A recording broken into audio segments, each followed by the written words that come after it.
Auth66, day 7. I think I'd be able to count by now, but I always have to take a moment and pause and think about it. Being this weekend, I thought about what I wanted to talk about, and I've decided that for every weekend, there'll be one of the days where I dedicate it to reading. I have a library in my house. When we built our house, it was like an imperative for me. You only get to see the one stack, but actually where I have the camera balanced, there's 3 deep shelves full of books, plus another one on this side of the window. And then I have 2 more bookshelves out in the living room. I really love reading. Growing up, reading was like a way to experience things from all over the world, but in my backyard. And I got to learn about far off lands and, just take the, place of somebody and put myself in their shoes. And I've always loved that. I don't want to call myself an empath. I think a lot of people do that nowadays, but I think it is something that, has helped me build those skills of being able to imagine what it's like to be somebody else. Particularly though, one of my favorite things to read is poetry. And maybe that's an ADHD thing, I'm not sure.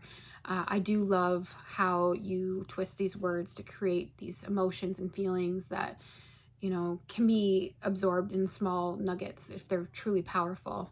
And I think when I think about how I'm gonna go forward with this, the weekends, I'm going to share either a passage from a book that speaks to me, or I'm gonna share a poem. And so today, one thing I'd like to tell you about how I collected all these books is actually, it's a little bit funny. I love a good book sale, especially ones that let you roll up with the bag and like you can fill the bag for a certain amount of money. I will pick up poetry that's like older books or maybe a little more used or anthologies or whatever, and just dive in from there. Just see what I find. Sometimes I like it, sometimes I don't. Sometimes I pick up history books, sometimes I pick up my romance novels that way. Whatever I end up picking up, that's my favorite way to fill my library. And on one such journey, I'd read this once before, but I didn't have my own copy. I picked up Khalil Gibran's The Prophet. I don't really think that anything I would have picked up at one of the book sales would be something like special that other people haven't heard of. I think this is pretty well known. But what I'd really love to do is I'd actually like to read a passage from this.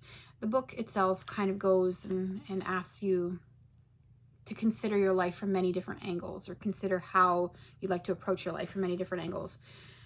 And this particular one talks about reason and passion. So I'm just going to read it, and I'd like to talk about it because I think one of the things I'd like to do with my Auth66 is to be able to have these conversations about how these pieces of art, which I think poetry is, kind of are like a commentary on things in life, and how they can give you some perspective maybe that you weren't looking for. I'm a big believer in learning things in unorthodox ways, and I'm always looking for a lesson. And in poetry, I find many lessons. This particular passage, it speaks to me because it's something that I wrestle with quite often. So he says, "Your soul is oftentimes a battlefield upon which your reason and your judgment wage war against your passion and your appetite. Would that I could be the peacemaker in your soul, that I might turn the discord and the rivalry of your elements into oneness and melody. But how shall I, unless you yourselves be also the peacemakers, nay, the lovers of all your elements? Your reason and your passion are the rudder and the sails of your seafaring soul. If either your sails or your rudder be broken, you can but toss and drift, or else be held at a standstill in mid-seas. For reason ruling alone is a force confining, and passion unattended is a flame that burns to its own destruction. Therefore let your soul exalt your reason to the height of passion, that it may sing, and let it direct your passion with reason, that your passion may live through its own daily resurrection, and like the phoenix rise above its own ashes." A lot of times when I'm processing something that's difficult, or when I'm trying to make a decision about anything in general, I talk about the logic. It's really easy to look at the logic of something and kind of see the patterns of how it should go.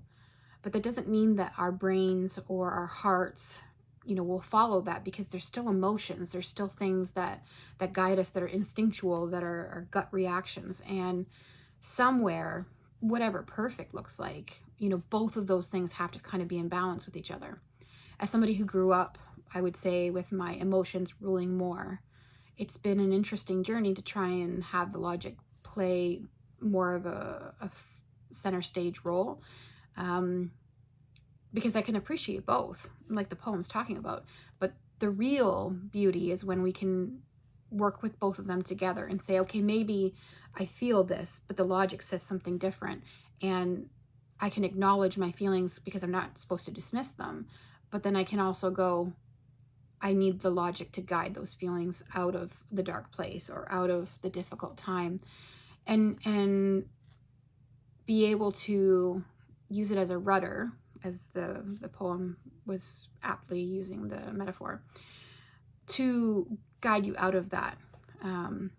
Because we can't have just one or the other. We need them both. We need to consider things from both. It's kind of why you do like a pros and cons list, even though that seems like it's just logic. Sometimes the things that ends up on those lists, you know, are things that are emotional.